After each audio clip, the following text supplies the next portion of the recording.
Hello, my fellow comic book collectors. It's Alan, the Comic Collector Geek, and today I'm going to be showing part 9 of this unboxing. We're going to look at these books. Yep, part 9. Wow, so crazy. This should be pretty good. It should be a pretty fun group of books. We're going to start out with a toy, actually. So I had been entered into a contest and I won a Lego toy. So I won this cool Batman Lego toy. Sort of, I don't know, looks like Batman Dark Knights or whatever it is. But very cool little Lego set. Got that. And what else did I get? And I got a bunch of books from my comic shop. Open these up.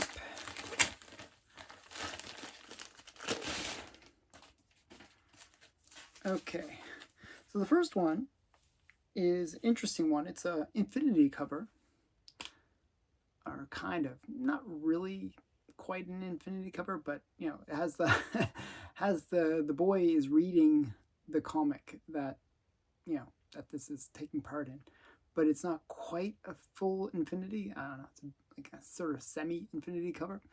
But the cool thing about this book is it's actually the first appearance of Earth's 2, or Earth, you know, it's one of the, you know, Earths that where most of the DC series is set. So they basically open up this concept of like the very versions of Earth. So this is Flash 179. And then we're gonna, so I was showing the first appearance of this character in the previous video. Well, this is the book that led me to search for that first appearance. This is Buzz Sawyer, or Sawyer. I'm not sure how people pronounce it, but this is Buzz Sawyer #1, and I just thought it was a really great femme fatale kind of cover. This is from 1948, and it's just, I thought it was a cool, it has a little tiger on it as well. I thought it was a cool cover. So yeah, and I got it very inexpensively, so I thought, I think I won it in the my comic shop auction, and I got it for a great price, so I was like, oh, I might as well get the first appearance. So I picked that up in the previous video. And then some of these books I got for free. So what happened was, my comic shop, not only they had this auction, but they also had a Halloween giveaway where they were basically giving away a few comics for free inside of your books. Actually, I don't think this was a giveaway though. I actually bought this one, but this was part of that Halloween thing. The reason I got this was it's another kind of infinity cover. So you can see this is Creepshow #2, and inside the bucket is Creepshow #2, and so it kind of semi-infinity cover. So 2 semi-infinity covers. I don't know what the, bit of a theme in terms of that, but I know there was some free books. And I'm not sure, maybe it's not this lot that had it, but I was pretty sure that there was some free books, but maybe not this lot. Okay, sorry to get your hopes up there. Get my hopes up too. Another thing that I was picking up was the Thunderbolts series from 1997. Had some really great Good Girl art covers. It was only through the later issues that they did this, maybe because the Thunderbolts wasn't performing very well, I'm not sure, but whatever the reason was, they started putting these Good Girl art covers, and I picked up one before, but I didn't realize it was just, I thought it was a one-off, but I guess they did a series of Good Girl art covers. So these are Thunderbolts, and this is Thunderbolts #77. See what I'm talking about, kind of Good Girl sexy covers. I'm not sure who did the covers. Not sure. But if you know, you can tell me in the comments below. So that's that one. Then we have #78. See what I'm saying? Sort of sexy Good Girl art covers. And then we have #79. Thunderbolts 79. And this one is not part of that little run of Good Girl art covers, but I thought it was just a cool cover. Yes, this is Thunderbolts number 109. I thought it was just an interesting looking cover with all these people crawling on this girl's face. So I thought that was interesting.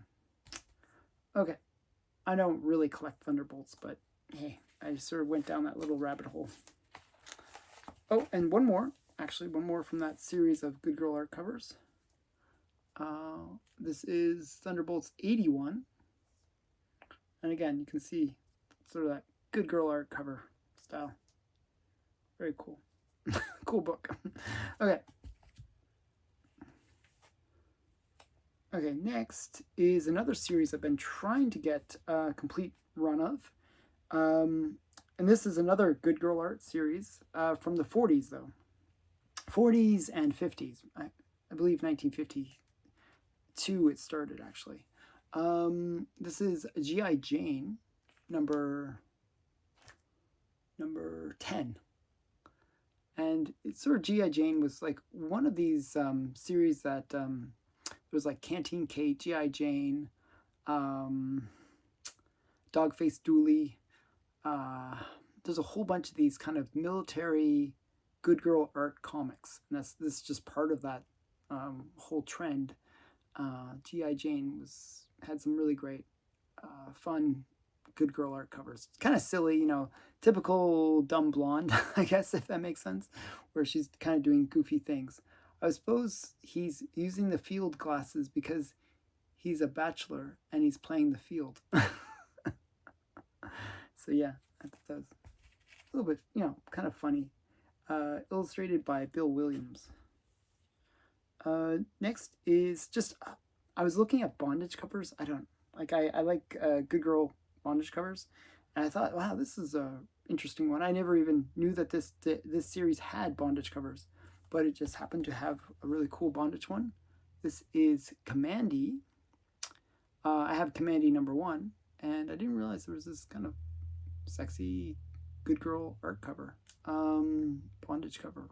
Girl in semi-red dress. It looks like she's a bit topless, but this is Commandy number 6.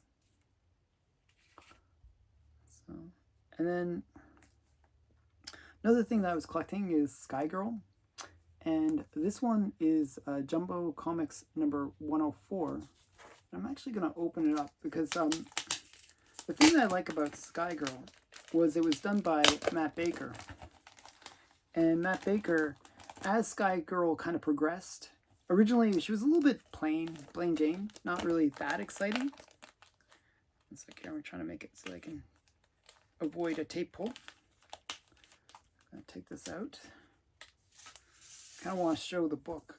So here's Jumbo Comics. See the back, Babe Ruth. I'll quickly just find Sky Girl. Yeah. So we got inside, it's Matt Baker art, and it's more like, see how she's kind of more sexy. I don't know why. Whenever Matt Baker draws girls with their legs out, it's just like he draws these kind of almost crazy things. I saw it on the 7 Seas as well. He drew the girl on 7 Seas. But he draw these kind of very sexy panels for Sky Girl. And at the very beginning of every Sky Girl, they would have this kind of full page cover. Not cover, but, cover to the story. And I thought this one was really great. So I read the series of Sky Girl. It was kind of fun. She's basically, at this point, early on, she's like a military pilot. But at this point, she's a waitress that always seems to end up in the sky. And thus the name Sky Girl. But by this point, she also doesn't know how to fly. And she's just ends up in the sky. But she's always, kind of saving the day. So that's Sky Girl. A very cool comic done by Matt Baker. So totally underrated. And I have a feeling as people kind of learn about some of the stuff Matt Baker did. Sky Girl is one of those ones I think could become popular. Very cool character. Okay, so that's that one. Then we got a few more raw. We got this is another fun one. This is Mysteries, Weird and Strange. This is from Superior Comics. Basically, they were a Canadian publisher. And you can see by the maple leaf. You can see Superior Comics, little maple leaf. And they did these kind of pre-code horror comics. And I just like these ones with the girl in the red dress. This typical girl in the red dress, being scared, got this crazy monster-like creature guy coming at her. I just thought it was a really great Good Girl art cover as well. As I was mentioning many times, I like how the crossover between Good Girl art and sci-fi or pre-code horror. And that's really what happened during the late 40s. Good Girl was kind of the thing. It was like really popular. You had things like Jungle Comics, and you had things like Phantom Lady, and all these kind of like Lady Luck, Blonde Phantom, all these kind of Good Girl, super bit of hero, female hero comics. And you also had things like Cindy and what are some other ones, like even the Archie at that time. But there was a bunch of Good Girl art comics from like 1947 to 1949. But then they sort of disappeared, and we went into a different phase where it was like pre-code horror, some sci-fi, crime became really popular. And a lot of the Good Girl, instead of being solely Good Girl comics, kind of fed into those ones. You went into the romance as well. So you have Good Girl art covers in pre-code horror or in crime. So I generally try to find the ones where it's that crossover.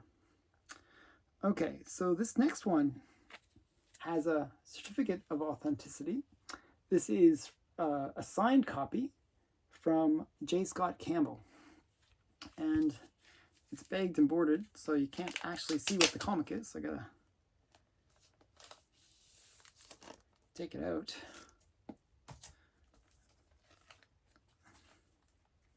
I'm gonna put it back in.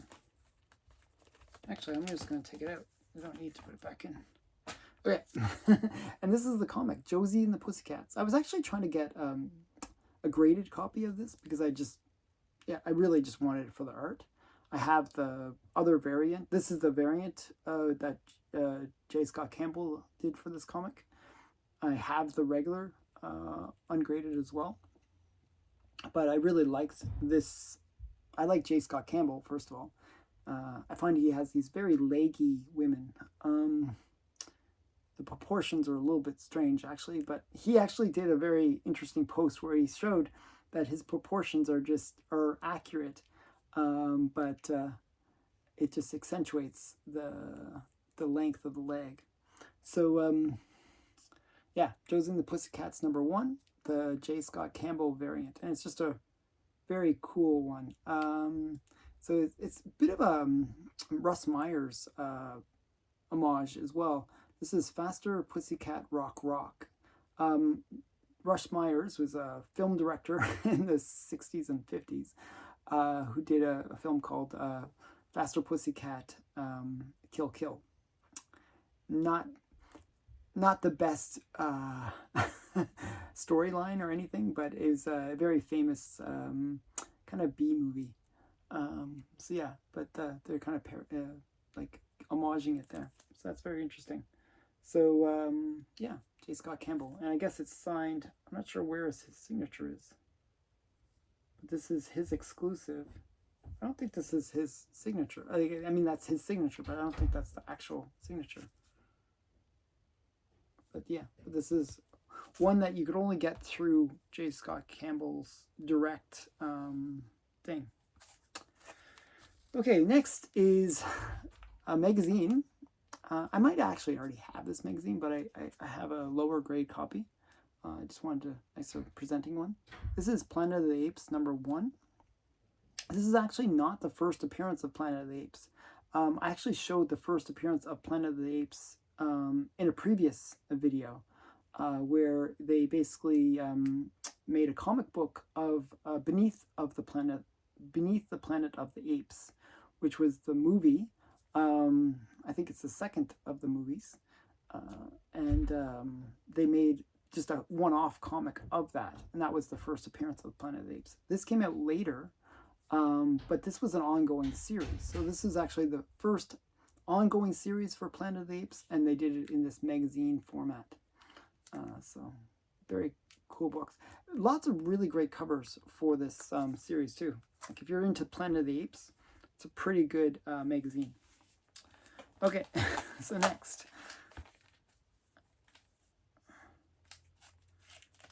Okay, this one is got a little bit of wrapping I have to undo.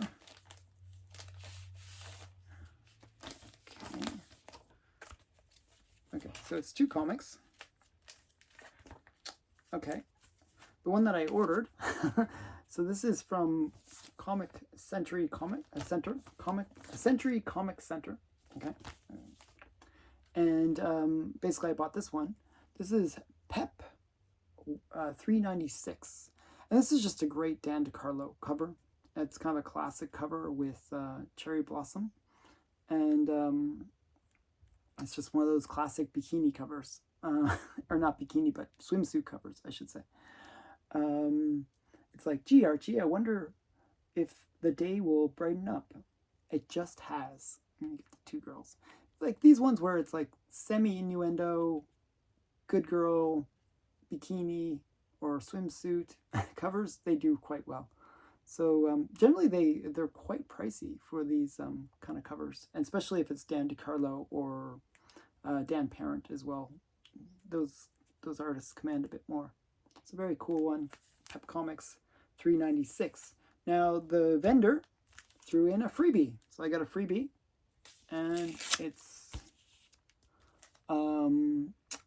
Archie's Pals and Gals number 197. And I don't have this one. It's also Dan DeCarlo art, which is interesting. I don't have this one. Not a great good girl cover, but still kind of a fun cover. So that's interesting. It's always nice to get a freebie.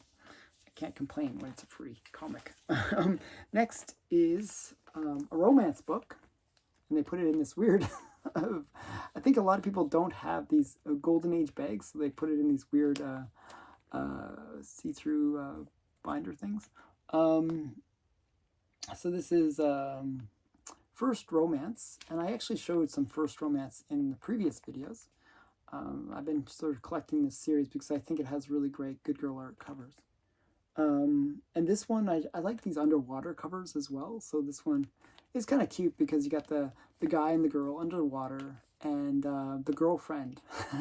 It's always the girlfriend that is kind of looking for, where's my boyfriend kind of thing. It's like, Johnny, where are you? You know? So it's kind of fun. It's a great good girl art cover. I'm not sure who did it. I believe it's like Lee Elias or one of those artists actually did these ones. It's a very cool cover. So, yeah, First Romance number 7. Actually, I'm just going to quickly open it up and see if it actually says who did the cover. It's from 1951, and it doesn't say who the cover artist is. It's one of those things when with a lot of these comics from the Golden Age, they wouldn't say who the artist was unless the artist was super famous. Often you have to kind of do a little bit of research to find out who did the covers for them. It wasn't always stated. Okay, we got one more group of books, and this is also so. In an earlier video, I showed Dolly 3D, which is a reprint of Richie Rich's first appearance. And part of the reason I got that book is I've been collecting 3D comics, like 3D comics from St. John and Harvey Comics. So this one is another one of these 3D ones. It's from St. John. This is the Three Stooges. I believe this is number 2. And it's just a cool 3D comic. and it has the original glasses inside as well. Often when you get these kind of 3D comics, the glasses are detached or lost. So it's always good if you can get the glasses. If you can get them attached, that's actually very rare. But this is 3Dimension Comics presents Three Stooges in 3D. So very cool. If you're a big Stooges fan or a 3D collector like I am, this is kind of a fun one to get. So this is number 2. This one's a little sexy. Another artist that I really like, I'm going to have to censor a little bit, is this is Peekaboo 3D, and it actually has a Bill Ward cover. It's a bit sexy, so I'm kind of censoring it a bit. But it's another really great 3D comic with Bill Ward art, and I'm a big fan of Bill Ward, so this is kind of a fun one. I have to censor it though. It's not nude, but it's very blatant. So yeah, so Bill Ward art, 3D comics. So this is a bit of a 3D collection that we're going to experience here. So this is another one.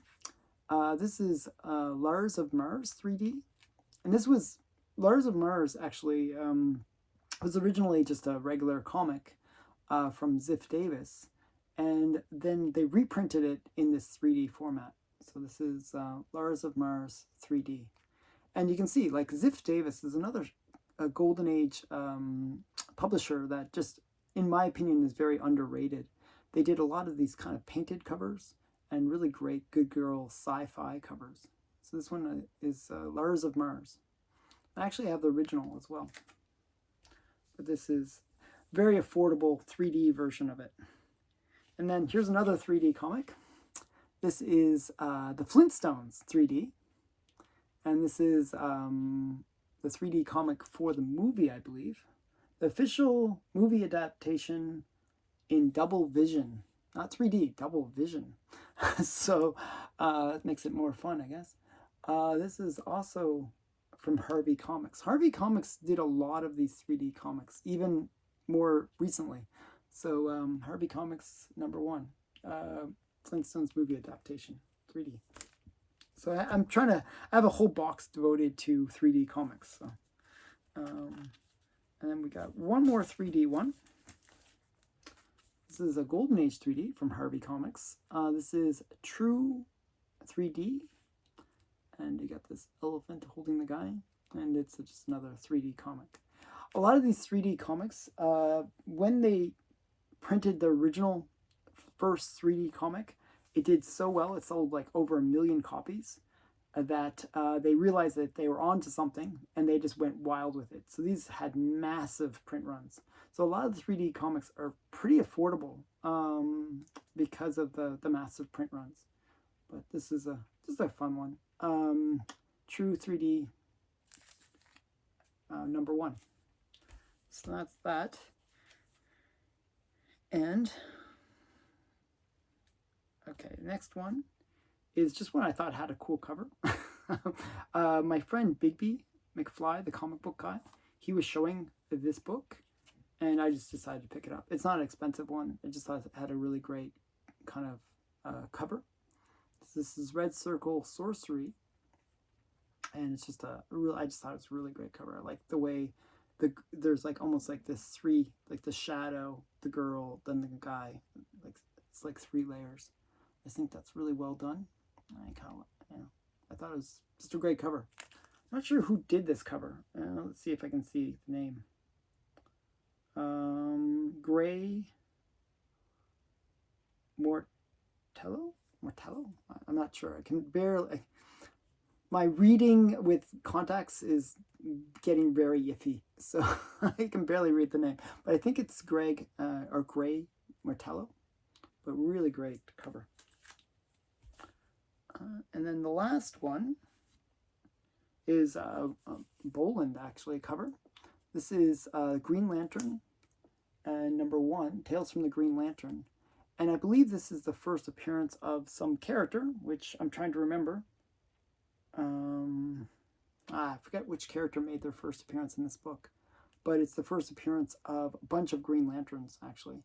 So yeah, so I thought this one was pretty, you know, I like picking up first appearances, and I actually like the Green Lantern. I like the idea of like all these like lanterns from all over the galaxy working together to basically act like a police force for the galaxy. I think that's kind of fun. So Green Lantern Corpse, or Corp, Green Lantern Corp. I always say corpse. It's not corpse. It's core. Green Lantern Core #1. So yeah, that's it. So I hope you enjoyed this video. Thanks again for watching.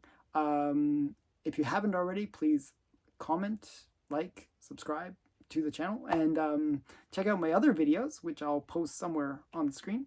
And thanks again for watching. Bye for now.